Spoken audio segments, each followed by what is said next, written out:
Hi அனைவருக்கும் வணக்கம். நான் உங்கள் முருகன் கலாச்சாரம் பேசுகிறேன். இப்போ நான் பார்த்தீங்கன்னா ஈயனூர். ஸோ ஈயனூரில் வந்து இது ரெயின் ஹவுஸ் தான் போட்டோம். ஃபஸ்ட்டு முத்து சோளத்தை போட்டோம். இப்போ ஒரு கிட்டத்தட்ட 2 வருஷம் ஆக போகுது. ஸோ மாற்றி பயிர் வச்சுருப்பாங்க. அப்படியே பக்கத்தில் ஒரு ஃபீல்டு போட்டோம், அதை பார்க்கலான்னு வந்தேன். அப்படியே இதையும் பார்க்கலான்னு வந்தேன். ஸோ இதான் மெயின் லைன். இதை கொண்டு போயிட்டு இங்கேருந்து ஒரு லைன் பிரிக்கிறோம். இங்கேருந்து ஒரு லைன் பிரிச்சுட்டு ஃபுல்லாக லாஸ்ட் வரைக்கும் போகும். அடுத்தது அங்கே ஒரு லைன் பிரிச்சிருப்போம். இது மொத்தம் பார்த்திங்கன்னா 4.5 ஏக்கர் முத்து சோளம் போட்டிருக்காங்க இப்போதைக்கு. இது பார்த்திங்கன்னா கரு பைப்பில் தான் போட்டோம். 2 இன்ச்சு கரு பைப் போட்டுட்டு 10 அடிக்கு ஒரு இடத்துல ஓட்டையை போட்டு வாசலை போட்டு கேட்டோவில் போட்டு ரெயின் ஹவுஸ் போட்டோம். இப்போ எப்படி வச்சா ஒரு 4-5 பயிருக்கு மேலே எடுத்துருப்பாங்க. இப்போ லாஸ்ட்டாக வந்து பார்க்கும்போது முத்து சோளம் இருக்குது. அந்த பக்கம் எள் அறுவடை பண்ணியிருக்காங்க. முத்து சோளத்தை ஓடிட்டுருக்கு. ஸோ என்னோடய கான்டாக்ட் நம்பர் 9342098006. இது பார்த்தீங்கன்னா ஈயனூருக்கும் அசகுளத்திற்கும் சென்ட்ரல் தான் அந்த ஃபீல்டு. அந்த ஓசை சுருட்டி வச்சுருக்காங்க பாருங்கள். அந்த எள்ளுக்கு போட்டது எல்லாத்தையும் அறுவடை பண்ணும்போது சுருட்டி இந்த மாதிரி அழகாக சுருட்டி வச்சுருக்காங்க பாருங்கள். இந்த மாதிரி சுருட்டி வச்சுட்டு ஒரு இடத்துல வச்சுட்டாங்க.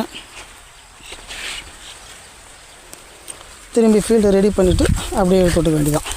ஸோ கருப்பைப்பில் அங்கே கட்டி போட்டு வச்சுருக்காங்க. ஸோ அங்கே தெரியுது பாருங்கள், எல்லாம் ஓசை சுருட்டி வச்சுருக்காங்க பாருங்கள்.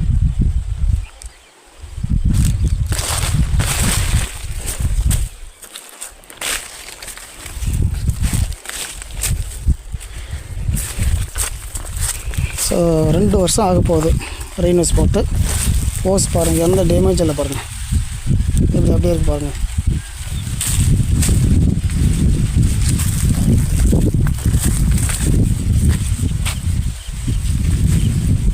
ஸோ அந்த மாதிரி அப்படியே சுருட்டி வச்சுட்டாங்க.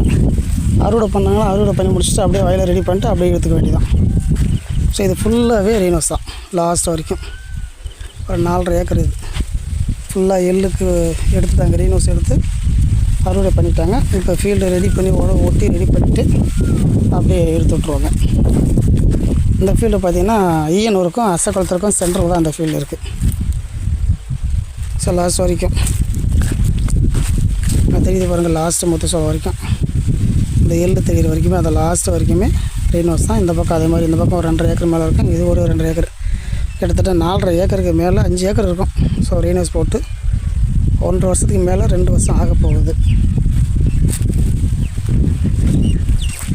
ஸோ பக்கத்தில் யாருக்காவது பார்க்கணுன்னு நினச்சிங்கன்னா அந்த ஃபீல்டை வந்து பார்க்கலாம். அது மாதிரி ரெயின் ஹவுஸ் தேவை அப்படின்னா என்னோடய கான்டாக்ட் நம்பருக்கு ஃபோன் பண்ணுங்கள். ரெயின் ஹவுஸ் அனுப்பியும் வைப்போம். ஆள் வேணும்னா ஆள் அனுப்பிச்சி விடுவோம். என்னோடய கான்டாக்ட் நம்பர் 9342098006. ஸோ கரு பைப்லேயும் போகலாம். அதாவது கவர்மெண்ட் மானியத்தில் கொடுத்த ஸ்ப்ரிங்க்லர் பைப்புன்னு சொல்லுவாங்க. இந்த sprinkler pipe 2 inch 2.5 inch 3 inch எதில் வேணாலும் போடலாம். ஓட்டையை போட்டு வாசலை போட்டு கேட்டோல் போட்டு ரெயின் ஹவுஸ் போட்டுக்கலாம். அதே மாதிரி 8 அடிக்கு ஒரு லைன் போட்டிங்கன்னா நீங்கள் எந்த பயிர் வேணாலும் போடலாம். கரும்பே வைக்கலாம். இப்போ கரும்புக்கு நிறைய பேர் ரெயின் ஹவுஸ் போட ஆரம்பிச்சிட்டாங்க. அப்படிங்கும்போது 8 அடிக்கு ஒரு லைன் போட்டிங்கன்னா நீங்கள் கரும்பும் வைக்கலாம். 10 அடிக்கு ஒரு லைன் போட்டிங்கன்னா கரும்பு வைக்க முடியாது, மற்ற பயிர் வைக்கலாம். கரும்பும் வைக்கலாம், ஆனால் அது 5 அடிக்கு ஒரு லைன் வைக்கிற மாதிரி வரும். கரும்பு பார் போகிறது 5 அடிக்கு ஒரு லைன் போகிற மாதிரி வரும். ஸோ இந்த கரு பைப்பில் தான் போட்டிருக்கோம். 2.5 இன்ச்சு கரு பைப்பு.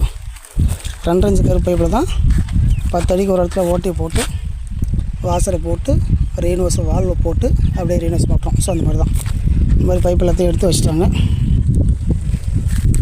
இல்லை அறுவடை பண்ணியாச்சு. இதுக்கு மேலே இதை வயலில் ஓட்டி ரெடி பண்ணிவிட்டு அப்படியே பைப்பை எடுத்து போட்டு ஜாயின் பண்ணி ரெயின் ஹவுஸ் எடுத்துக்கலாம். ஸோ இந்த மாதிரி தான். ஸோ இது பக்கத்தில் தான் ஃபாரஸ்ட்டு. ஸோ ஃபாரஸ்ட்டு பக்கத்தில் தான் இந்த நல்லாயிருக்கு. இப்போ அங்கே ஒரு லைன் பிரித்தோம், அது 2 லைனாக பிரிச்சுருப்போம். அடுத்தது மெயின் பைப் இப்படி கொண்டு வந்துட்டு இங்கேருந்து கருப்பு பைப்பு ஜாயின் பண்ணுறோம். ஸோ இந்த மாதிரி பிவிசி பைப் அங்கேருந்து வருது. இங்கேருந்து வந்துட்டு இந்த மாதிரி கருப்பு பைப்பை இதில் ஜாயின் பண்ணிக்கிறோம். இப்படி போட்டு நேராக லாஸ்ட்டு வரைக்கும் போகும். இந்த எள்ளுக்கு அடுத்த பிறகு லாஸ்ட் வரைக்கும் போயிட்டு டபுள் சைடு ரெயின் ஹவுஸ் பிரிச்சிருக்கோம். ஹாய் அனைவருக்கும் வணக்கம். நான் உங்களை முருகன் கலாச்சாரம் பேசுகிறேன். இப்போ நான் பார்த்தீங்கன்னா அதுவே கள்ளக்குறிச்சி மாவட்டம் ஈயனூர் தான். ஸோ இது பார்த்திங்கன்னா எள்ளு போட்டிருக்கிறது. ஸோ அந்த பக்கம் பார்த்திங்கன்னா முத்து சோளம் ரெயின் ஹவுஸ் தான் போட்டோம். கிட்டத்தட்ட ஒரு 2 வருஷம் ஆக போகுது. ஸோ அப்படியே பக்கத்தில் ஒரு ஃபீல்டு போட்டிருந்தோம், அதால் அப்படியே எதையும் பார்க்கலான்னு சொல்லிட்டு வந்தேன். இது 4-5 பேருக்கு மேலே எடுத்திருப்பாங்க. ஃபஸ்ட்டு முத்து சோளத்துக்கு போட்டோம். அதுக்கப்புறம் முத்து சோளம், எள், இந்த மாதிரி எல்லா பயிரும் போட்டிருக்காங்க. இப்போ இது பார்த்தீங்கன்னா 2 வருஷம், கிட்டத்தட்ட 2 வருஷம் ஆக போகுது. ஸோ எள் அறுவடை பண்ணிட்டாங்க. முத்து சோளம் அங்கே இருக்குது. ஸோ லென்த்து வீடியோவில் முத்து சோளத்தை வீடியோ போடுறேன் பாருங்கள். ஸோ இந்த மாதிரி தான் போட்டிருக்கோம். கருப்பு பைப்பில் தான் போட்டிருக்கோம். 10 அடிக்கு ஒரு இடத்துல ஓட்டியை போட்டு வாசல் போட்டு கேட்டோவில் போட்டு ரீனஸ் போட்டு கொடுத்தோம். ஸோ இப்போ எள் அறுவடை பண்ணும்போது இது எல்லாத்தையும் பைப்பெல்லாம் எடுத்து வச்சுட்டாங்க. ஸோ எடுத்து வச்சுட்டாங்க. இப்போ வந்து திரும்பி எல்லாம் ரெடி பண்ணிவிட்டு எடுத்து போட்டுருவாங்க. என்னோடய கனெக்ட் நம்பர் 9342098006. நன்றி, வணக்கம்.